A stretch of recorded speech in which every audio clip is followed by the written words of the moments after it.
I'm Gary Nickerson, And I'm Quinn Taggart. and this is Outside My Window. An integral part of this province's post-secondary education system is the network of Nova Scotia community colleges. We're very fortunate in the Tri-Counties to have three. And Mary Thompson is principal, although she works out of the Burridge campus. She's principal of all three. Now, Mary's career experience spans health, hospitality, and of course, education. After completing her post-secondary education, she had an opportunity to be an instructor at NSCC in the 90s and left for some other opportunities. But she came back to NSCC, culminating with being appointed as principal in 2010 for the Burridge and Shelburne campuses, and the NSCC Digby campus was added to her responsibilities in 2013. Mary's leadership is all about modeling the way. Mary, thanks for joining us. Oh, thank you so much for inviting me. You're a busy lady. Three campuses. Oh, but I am so blessed. I have an amazing staff and work in amazing communities, and that's really what makes it, is the fact that it's totally a team effort. And when you have communities that, like Yarmouth, like Shelburne, like Digby and surrounding, who really want to work with the college, and then having great staff that bring it every day, I don't want to say it's easy, but it certainly makes it a labor of love. Let's put it that way. I know how passionate you are, Mary. I just want to ask you about your motto about leadership modeling all the way. What does that mean to you? Well, I guess basically, if you're not willing to put yourself out there, you can't sit back and say, everybody else do it and not get involved. For me, modeling the way means that I need to be willing to put my feet in, I need to be able to set a standard, and I need to be able to work with people and not at people. So for me, it's really about setting out to be part of the team and making sure that I model that. It's not do as I do, for any other reason than the fact that we're all in this together. So, Mary, I'm going to go back a little bit, not that far, to the pandemic and all of the restrictions and shutdowns. So, two things. How did that affect the delivery of classes, the delivery of education at the three campuses, and how did you get through all of that? Well, to say it was challenging would be an understatement. And I think that when I think back to almost 2 years ago, March break, when kind of everything came to a head, it became very apparent that we could not continue our face-to-face classes the way we had them. So we actually closed for about a week and a half, 2 weeks, and our faculty who already use platforms, online platforms, to make sure materials are available and things like that. So some of those pieces that we already had in place, we're using some of those. But basically what we had to do is we had to look at, okay, first of all, what can go fully online? So programs such as maybe our social services program, to name one, or our business program, moved totally to online classes. Well, some of the things that you had to consider with that is, do our students have the technology that they need?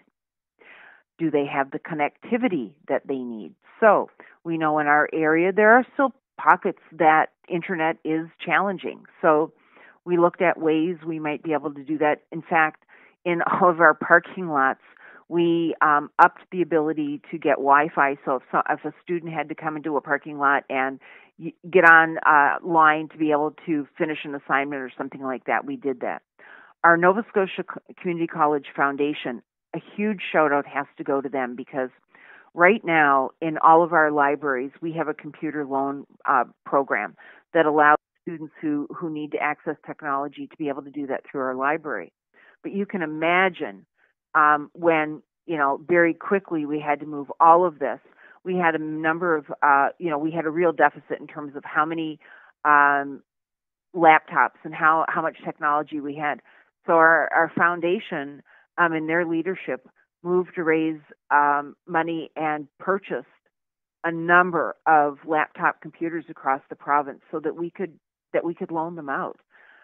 So that piece alone, being able to get that technology into the hands of the students, because some students would say, well, I can use my phone. Well, we all know that data charges are really expensive, and the last thing we wanted was our students to be stuck with all these large charges. So we were able to really very quickly hit the ground running and look at how do we get technology out to people's needs.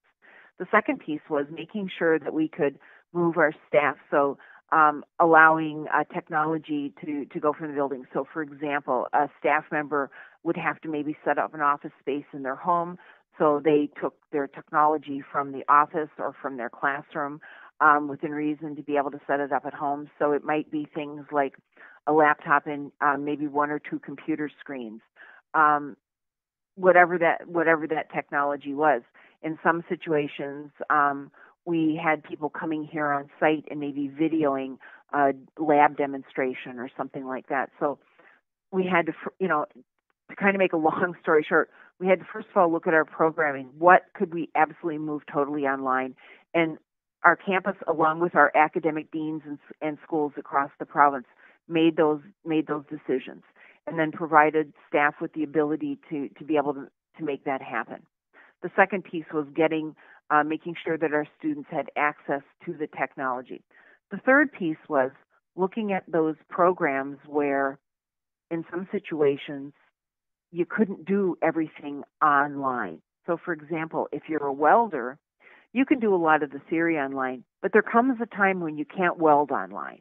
So you need to be able to come into the shop. So after about the first 6 weeks, we then started being able to look at programming and bring people back in small groups so that they could be in their shops to do the work that they needed to do. But that required us to do a lot of planning. So each principal across all the campuses worked with our colleagues and developed campus reopening plans that identified everything. How would we make sure that the COVID protocols were put in place? How could we safely have, what number of people could we safely have in a class? So, for example, in a welding program, our first year welding program it was broken up into two different groups. One group would come, say, on a Monday, and they might be in the shop all day. The second group of first years would come on a Wednesday, so that we decreased the numbers and still could go into the shop in a safe way. So it was a lot of work very quickly, and also in a changing environment. As I'm sure that you both recall, and still to this day, almost every week regulations, requirements changed, and so we could open up a little bit, but then we had to tighten up again. So through the whole kind of 24 months or so of COVID, we've experienced this. Not just, okay, we made a change and left it there. The changes were fluid. So in some situations in last September, we were able to bring students back in more fully, and then all of a sudden we had to tighten up again around Christmas time, as you remember. So it's been a real challenge. But what it's done is it's shown the resilience of both our staff and our students in terms of being able to roll with the punches, because we know that this has been a huge challenge in terms of different waves of the disease and things like that. So lots of changes, but it's also brought to light in many ways some good things too, that there are lots of different ways to be able to provide education. So many of our courses will still maybe be formally face-to-face, but there'll be some components of online pieces so that students don't have to travel, or that they can access using technology. We've looked at, different ways of being able to do things in terms of timing and scheduling. So not all bad things, but things that required us constantly to embrace change. Did you have to modify the curriculums at all, Mary, in order to be able to provide this kind of variation of the instruction? That's a really good question. First of all, the only modifications that might have been, for example, we have what are called milestones for graduation. And because we have always been known as a portfolio college, and students create a portfolio as a part of graduation, that was one of the things that we modified so that didn't become something that had to be a graded milestone for graduation. And we had, in a few situations, especially in our programming that worked with external agencies, such as our continuing care programs, things like that, any changes would have been maybe possibly a few hours less clinical or something like that. But in many situations, we did not. We looked at ways to be able to make sure that the student got the full delivery. But it took a lot of work. And in some situations, I know that in the first year, our practical nursing program would have been in a graduating year, and they actually did a lot more simulation work and things like that. So looking at what needed to be the outcome, and then what were some different ways that we might be able to attain that outcome. That was the bigger thing, rather than saying, oh no, we're not going to teach these pieces, because we know that when a student goes out from a program, there are benchmarks that our employers, our graduates need to have, and so modifying those became something that we weren't prepared to do. So we're on year 3, I guess, if you really want to call it that, of the pandemic. What have you picked up over the last couple of years that maybe have allowed you to appeal to students that might not have been able to take NSCC or attend NSCC in the past? Have things changed enough where you can actually get some extra students in that you might not have gotten before? Well, it's really interesting because during the actual pandemic, particularly when we actually had to move people to online, there were many students that said, you know what, this isn't going to work for me. So those students were able to defer their programs. So they might have been 1 semester in, 2 semesters in. They could do a deferral until the program went back to more of the way that they had signed up for the program. So now we have some of those students coming back to us. But what we're seeing now is, because we're really going back more to, I don't want to say it, I want to call it more of a new normal, because we still have programs that are predominantly face-to-face, but there's some online components, that kind of thing. There's more use of technology and things like that. So I think that it's allowed students to be able to pick and choose. We see that particularly with our continuing care program right now, because of the huge need in our province coming in the fall, students basically coming into that program, the province has provided bursaries for them. So I mean, right now our continuing care programs at all 3 of my sites, and I believe most of the sites across the college, are pretty chock-a-block full, because there's funding out there, because we've now established that this is a huge need in our healthcare system. So that's, people that may have been worried about, how would I pay for my education, are seeing these bursaries, and they're grabbing them because it's such a great opportunity. So it's made us look at things differently. It's made us look at, how do we schedule our classes to make sure that we're providing opportunities for people that have to travel, so that you're not coming for one class. So our academic chairs, when they schedule, are really mindful of providing quality academic programming, but also in a way that we're not just bringing people in for one class. And in some of those situations, that could be done online. So we also do a program, our business program here at Burridge. We use what's called a distributed model to our Digby site. Our students at Digby can either join from home or join from the Digby site and actually join the class here at Burridge, so that it gives us, in a small community, an opportunity for us to be able to offer that program and do it with the instructors from this site, and our instructors travel back and forth. So yeah, there's been some really interesting things that we've learned, and as we go on, we'll learn more, and we'll experience more. When I attended NSCC back in the mid 80s, and I'm dating myself when I say that, it was still the vocational school. And I think the year after I graduated, it turned into the NSCC. But at that point, there was a big push on IT, of course. It was the 80s. Computers were just starting to be a business tool, and that made sense. But, in the last 30, 40 years, have you seen shifts in popularity of different programs? How have things evolved over time?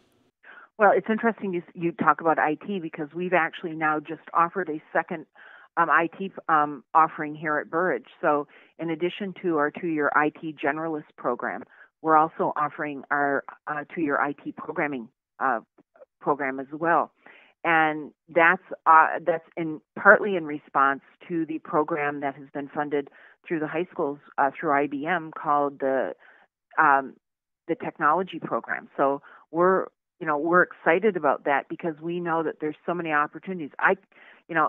One of the things that the pandemic has also shown us is that working remote is not just kind of a blip in the screen, but it really is a way going forward for a lot of organizations. In our community, we've got a lot of people that work remotely, and they're working for companies all over the world. And we know that much of that is through IT. So we're excited that we now have a second offering of IT. But in the last, I would say probably 8 years, we've seen maybe more like 10. We've seen maybe a resurgence back into the trades, which is so exciting to see.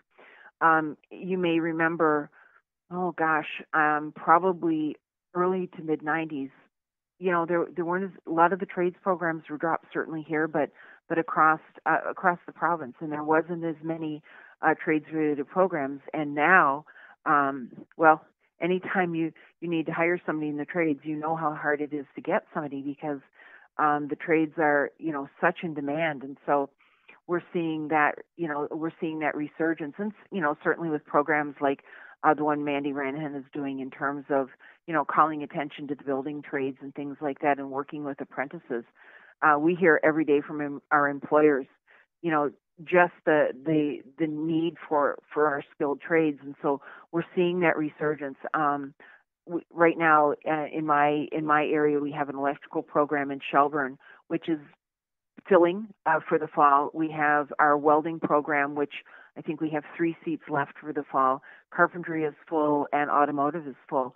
And we also do, through the Nova Scotia Apprenticeship Agency, are able to do some of the block training for apprentices down this end of the province, which is wonderful because then students don't have to travel and leave work. In fact, the automotive apprenticeship program actually goes in the evening and on weekends, so that those students, they can actually work through the week and through the day, and then come and take their training at night. And that's the way we do the welding as well. So it's really seeing those resurgence.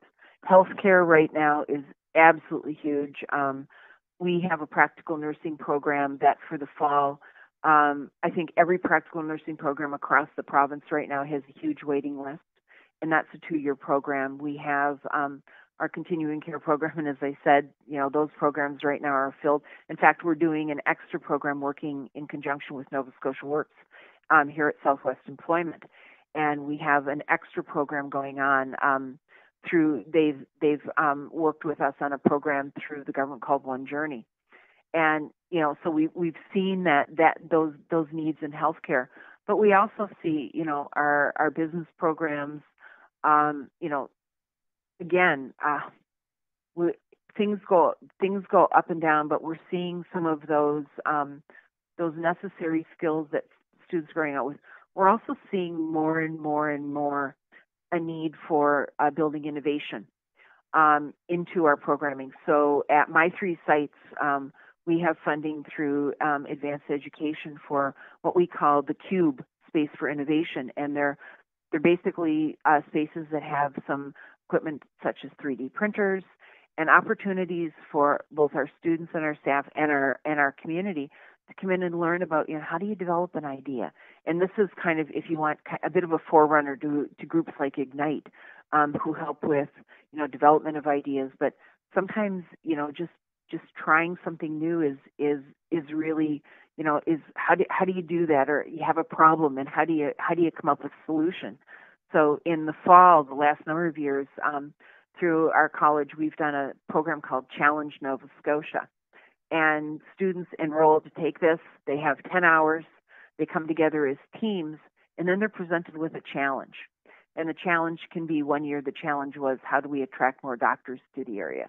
The challenge can be, things like how do we retain, our youth in the community, things like that. And those teams have to come up with innovative solutions, and then they have to pitch it.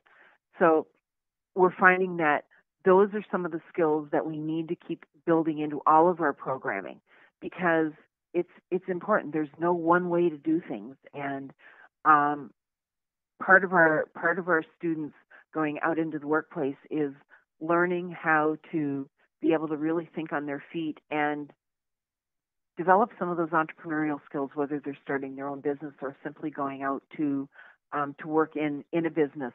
Bringing those skills are really important. So that's some of the trends that we're seeing. Plus, certainly the technology. I mean, more and more and more, we're less and less paper. Cloud-based technology, being able to use the technology such as, one of the things we had to do during COVID was all of our job interviewing had to go online. And so many of us were able to just log everything online so that we didn't print off and kill millions of trees, because we had to print and scan and, photocopy all kinds of paper. So those are some of the things that we're moving forward. How do we help people understand and live in a digital world? So those are some of the trends that we're seeing. And regardless of whether it's a trades program, a continuing care program, those skills need to be embedded. So it's not just even new trends in programming, but it's some of the different ways of doing things that need to be embedded in all programs. Mary, thinking back years ago, we had the vocational school system in the province, the trade schools, and they served a very important role in our communities in supplying professional tradespeople, and then watching the transition and growth over the years into this now modern Nova Scotia Community College system. Can you talk about the various programs? And do they differ somewhat between Yarmouth, Shelburne, and Digby? Mm-hmm. Oh, absolutely, Gary, they do. So here in Yarmouth, which is the largest of the three sites, we have the three trade programs we have here is a 2-year carpentry program, a 2-year welding program, and a 1-year automotive service tech. Right now in Digby, I do not have any trades, but we may be looking at what we call a customized program, which is a program that we kind of do as there's a need. And we could be, we're in discussions now about doing a construction trades program to help people prepare as laborers. And Shelburne right now, we do our 1-year electrical construction program. But we also, our Shelburne campus is highly dedicated to the School of Fisheries. And we do pretty well all the Transport Canada training for the fisheries, right from the marine emergency duties, which is a 4 to 5 day program, right to the 10 to 12 week fishing master for teaching captains. So again, we've got kind of a split. The School of Fisheries actually does training all over, certainly all over the Tri-Counties at my 3 sites, but also all over the province and all over Atlantic Canada. So each campus has a little different. Shelburne is a smaller campus, but we have an adult learning program there, which is funded through the Nova Scotia school, our adult high school, so that people can go and actually get their grade 12 diploma. They can also do upgrading. Many of our students that maybe have a grade 12 might want to go, and particularly if they want to go into the healthcare field, may need their sciences. So they can come to us and they can do their upgrading to get their sciences and then apply to healthcare programming. In Shelburne, we also have our continuing care program, our fisheries programs, and our electrical. Here at Burridge, we have programming across all 5 academic schools. We have our adult learning program, which is the adult high school, as well as the adult upgrading program for people that already have their grade 12 but need to upgrade those skills. We have a transition program that's a partnership with Department of Education called the Achieve program, where students come from the high school, and it's a year to help them kind of look at what are the career options. We do work placement in that program. And then in the different academic schools, we have our early childhood program, and we have a 2-year diploma program training our early childhood educators, and we know that's a huge need across the province, both from a licensed care as well as the pre-primary program. In our human services program, we have our social services program, and then we have things like cosmetology and aesthetics, which are governed by external bodies, and they're 2-year programs. We then have our healthcare programs, continuing care, practical nursing. In our business programs, we run our 2-year business administration diploma, a 1-year office administration diploma, and students can take, a certificate program. And then students can also do, in the second year, their accounting concentration as well through business. Our trades programs here at Burridge are the 1-year automotive, as I said, 2-year welding, and 2-year carpentry.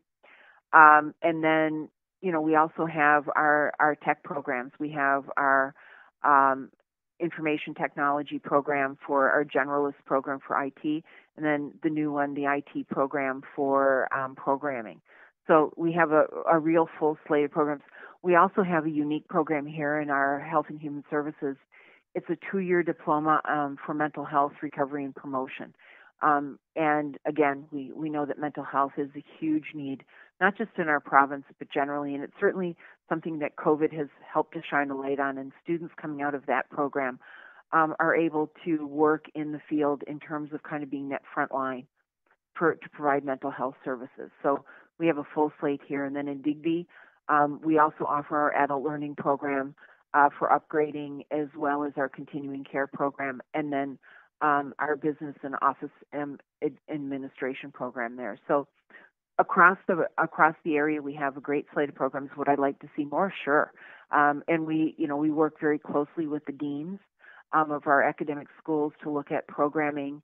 And we just hosted a meeting with some of our industry folks earlier this week to talk about options around industrial and marine manufacturing training. So looking at what are some of the possibilities of programming that we could offer in this area as well, because we know that our labor demands for our businesses are really huge. The NSCC, and I know from talking to you and through the years at the radio station and just watching the community college, has always sort of kept its pulse on the student body and their needs.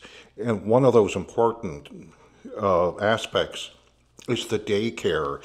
So Mary, can you talk about how that opened up, I can imagine, so many opportunities for young parents who wanted to further their education? Oh, absolutely. And we're very fortunate because we don't operate the daycare that's here. It is operated by the Boys and Girls Clubs. We have a really strong partnership, and the center here acts as our what we call lab school, which means that our students get firsthand experience working with a wonderful center that provides high quality care. So it's a win-win situation.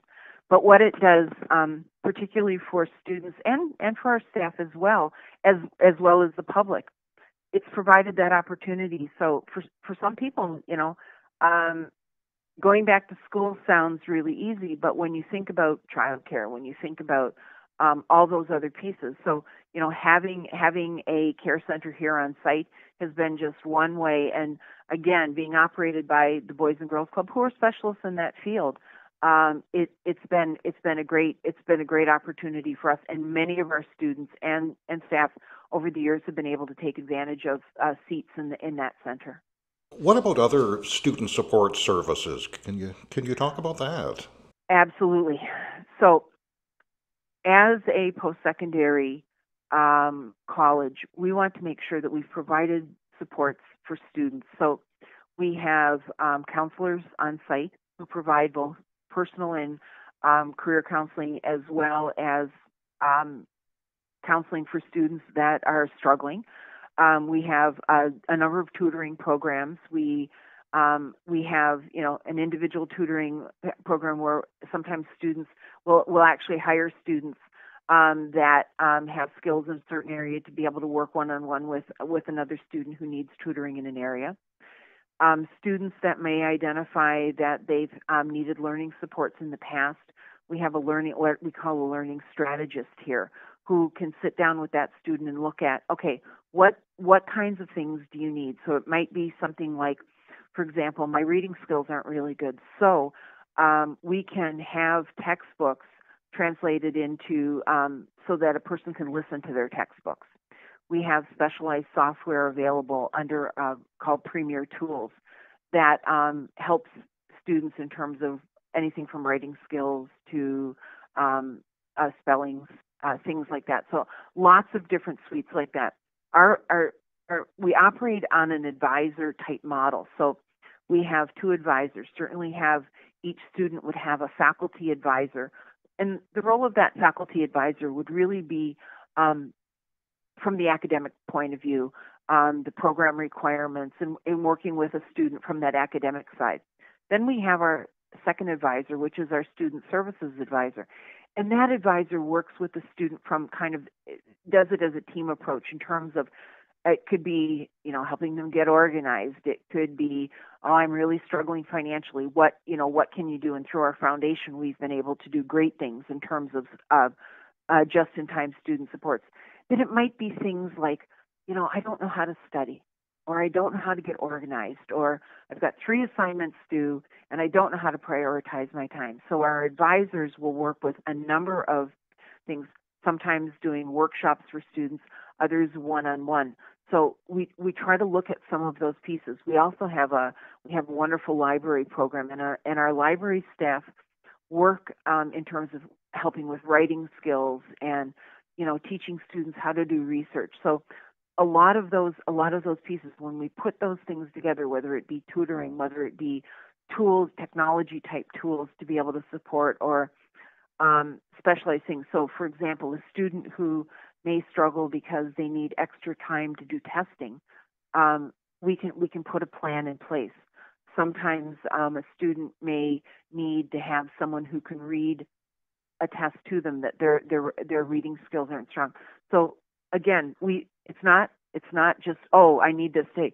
It's really putting a plan in place to be able to work with the student, and we encourage the student to be proactive in their education, because what we want is that the student also learns to advocate for themselves as they go through life. So if we can help that student put plans in place, help them to be successful, but also they come out learning how to really advocate for themselves, that's a win-win situation. So, if any of our listeners either know somebody or related to somebody that's, in high school right now, but not quite sure, what their direction might take them. Certainly I was in that same boat. I was in school and I thought, university is what, the peer pressure point was. And I tried that and it just wasn't for me. And so I went to NSCC and I took something that was much better and has shaped my career for the last 40 years. So is there like a side-by-side kind of comparison to that, or is it really just a matter of seeking out what makes the most sense for somebody? Well, I think it's a little bit of A and a little bit of B. I think that, number one, there's lots of opportunities for people to start doing exploration. We've been able to start some high school tours again, which is really exciting. So students can come, and we've just finished a program called Building Futures, which is a construction trades program where students were able to come here for about a week. So things like that are really important. We're always open to school tours, but we have our career counselor often does individual career planning pieces with students. In the high schools, they do.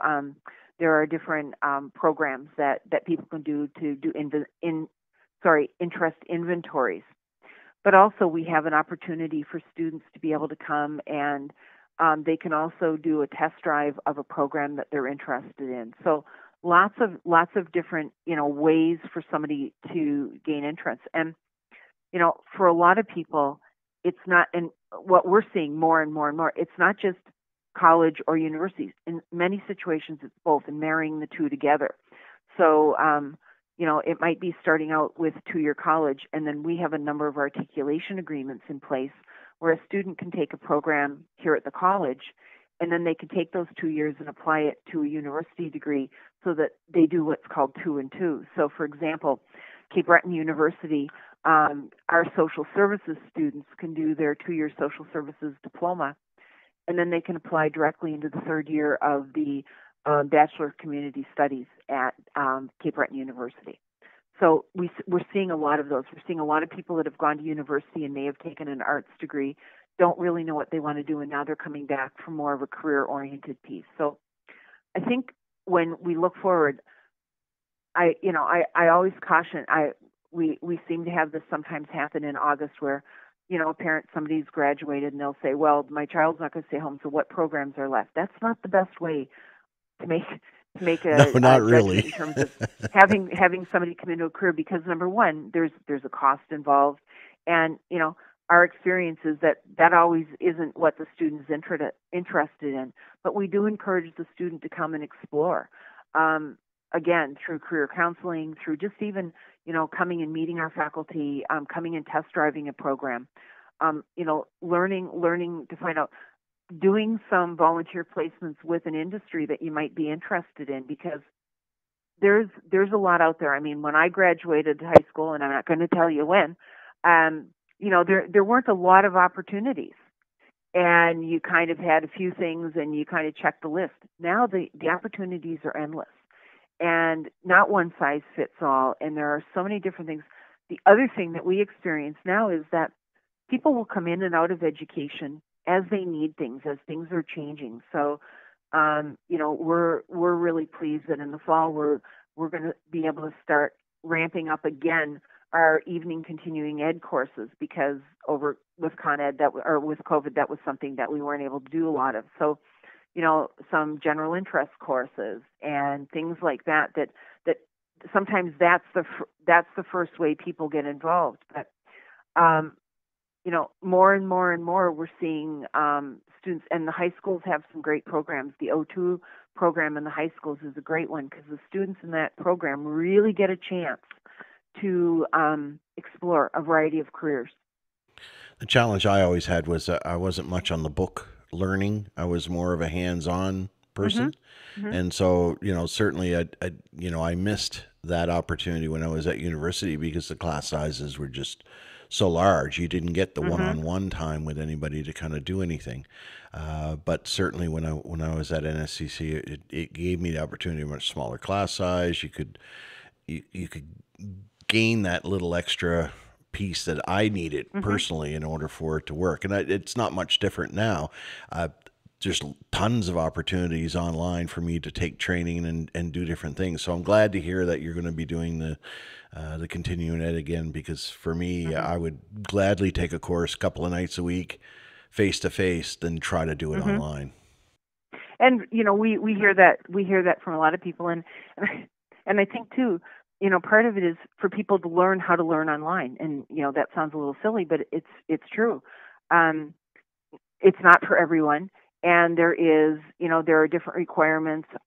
So helping people to learn how to get the best out of an online course is something that is really important. And for some people, it's a great way to learn, and it fits into their lifestyle. For others, it doesn't. And so, being able to offer some of those options, and so certainly through the college, we have a program called eCampus, where we have a number of certificate and diploma programs that are totally offered online and in a way that we call asynchronous, so that you can go on at any time and do that. So the college in general we're really trying to make sure that we're expanding our options in ways that our students need it. But we still we teach theory, we teach practice, and then we do opportunities for that hands-on. So whether it be work placements, like many of our students actually on Friday were finishing off their work placements. My aesthetic students today just wrote their provincial certification exams. So lots of opportunities to be able to bring those skills to the point and say, okay, we're at that point. My practical nursing students will all finish pretty well in July. Right now, they're all out on their mentorship, which means that they're working one-on-one with somebody either in long-term care or in the hospital, and they're working side by side. So they're at the point now where they're in that final stage of really, honing their skills and really learning from the person in the job in the employment area. So it's really exciting to see people come in. First, I was talking with a few students the other day, and I said, "Did you ever think you'd get to this point?" Because this has been a bit of a rocky year. We got off to a good start, and then we had to shut down, we had to slow down, and all those pieces. And many of them were really grateful to be able to get to this point. But again, I hate to use this term, but they rolled with the punches, and I think that in the world we're in, we have to learn some of those resilient skills because things are changing constantly. Yeah, the workplace definitely puts you into that position as well. Well, we're really excited as a college for our staff. We're rolling out some flex work options, because we've learned over the pandemic that you don't need to be face to face for everything. And so, we're hoping that this is a good retention tool and a good support of our staff as well. And so it's in its infant stage, but it's exciting because, for example, if I have staff here that might like to apply for a position that could be out of Halifax or something like that, that meant 5 years ago picking up and moving. Doesn't mean that now, which is really exciting. So we for our area, we also see people wanting to come to our area and being able to balance that with their wellness, with their family life and things like that. So some exciting moves in terms of how we work as well as how we educate. Mary, what are the criteria for potential students if they want to apply for a particular course at the community college campuses? And, is there an age restriction? Can a 63-year-old guy like me, apply to take a course? And second to that, what, if any, financial assistance might be available to students who qualify? Well, each program, Gary, probably has some very specific requirements, but generally it's a grade 12 or an equivalent.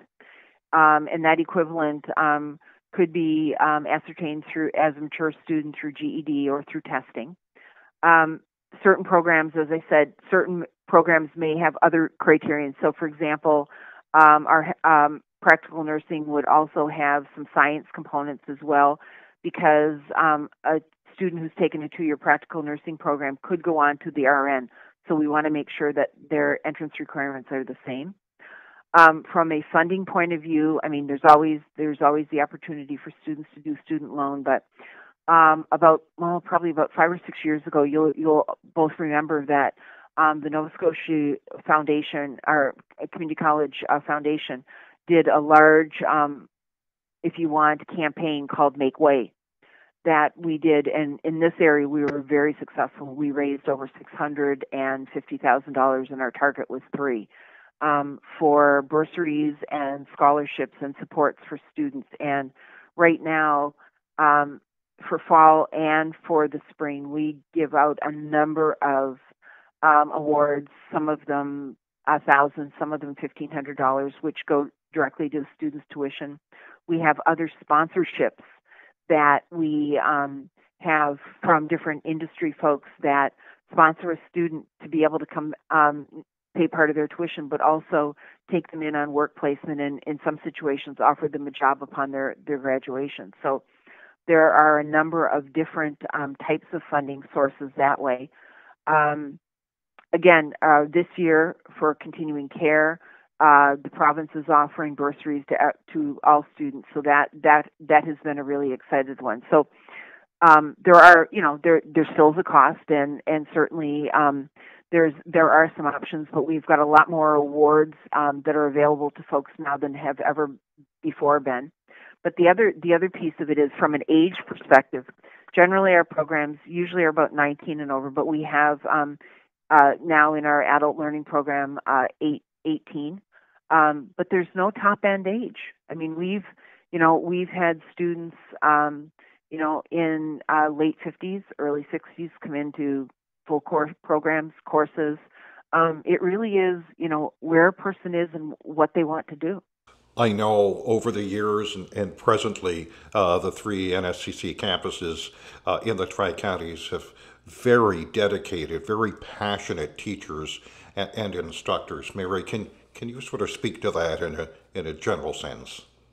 Oh, Gary, we are so blessed. I mean, every year we have some folks that are retiring, and you kind of think, oh gosh, what will we ever do? And then you hire and you go, wow, we've got somebody else that that has come in. So, what I see and what we see from right from the interview is the passion of the person coming in. When you're going to teach, there's got to be a passion for what you want to do, and we're so very lucky to have that.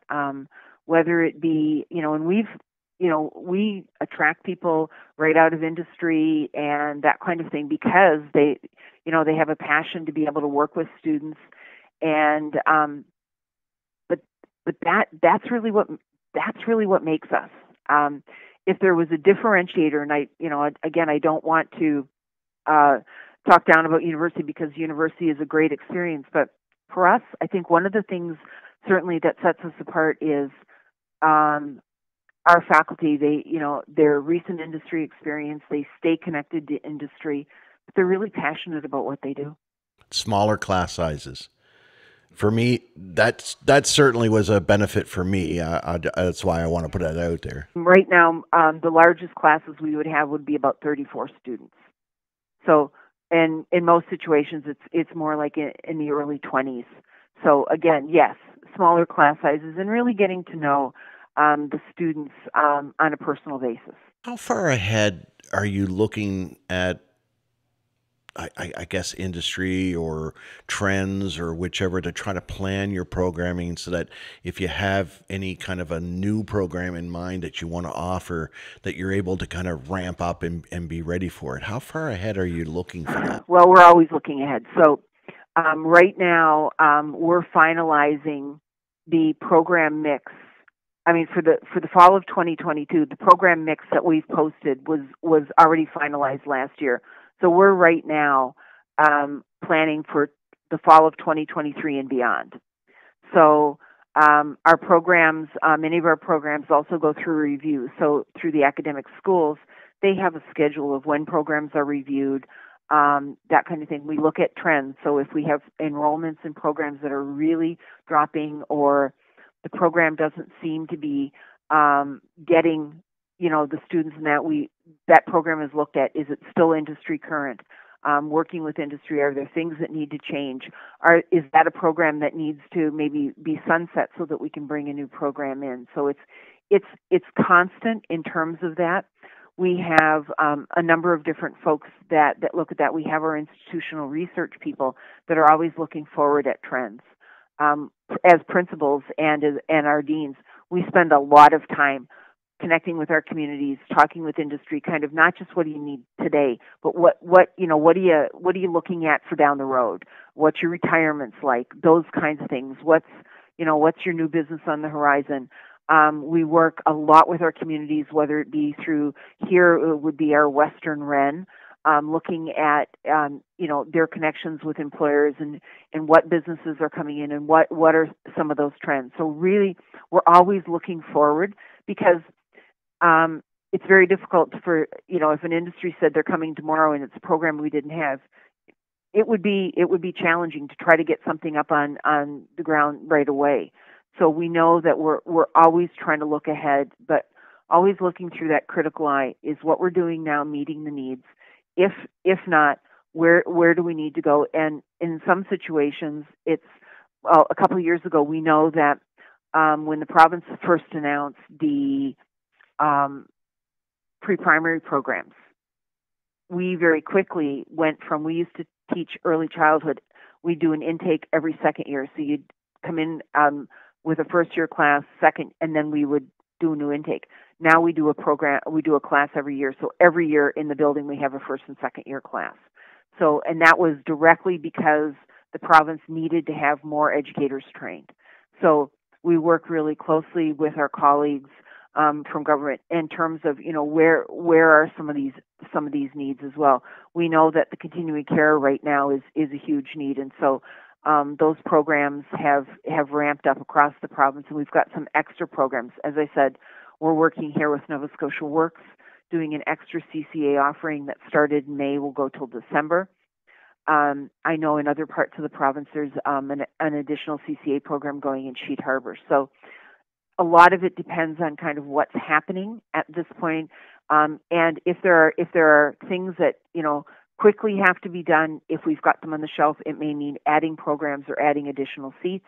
If it's longer term, what else do we need to add to be able to meet the growing demand, and not just growing demand, but the changing demand.